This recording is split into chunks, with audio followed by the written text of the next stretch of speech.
这样，然后你数来数去是多，最多是百多个有来真正钓的啦。老一辈的就不要讲了，70多也有，80也有。反正玩重鸟，我们每个人就是朋友。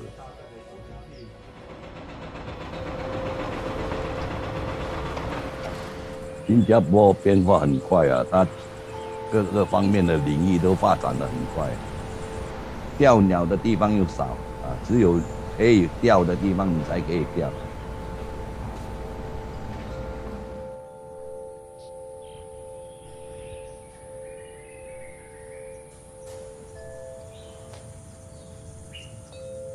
当我对鸟儿唱歌有兴趣是在1995年开始了，因为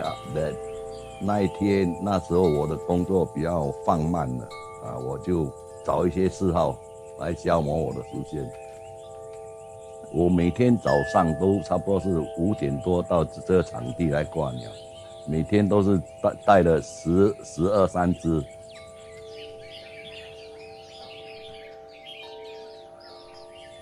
除了下雨天没有来，我一年365天，我来了363天。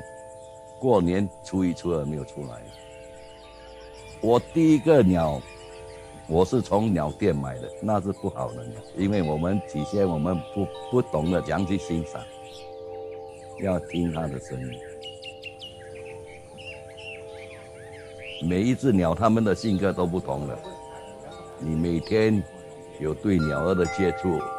你知道他们的鸟儿对你的反应，他们对它的食物的喜好，慢慢你就找出他们所要的东西。现在玩种鸟的人就是我们这种老一辈，年轻的人都不玩了。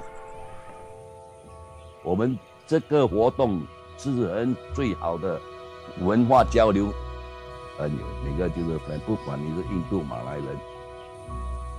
或者华人，从来这边几十年从来没有发生过什么，每个都是很和谐的。这个其实政府没有发现那边，这是最好的一个种族和谐的活动。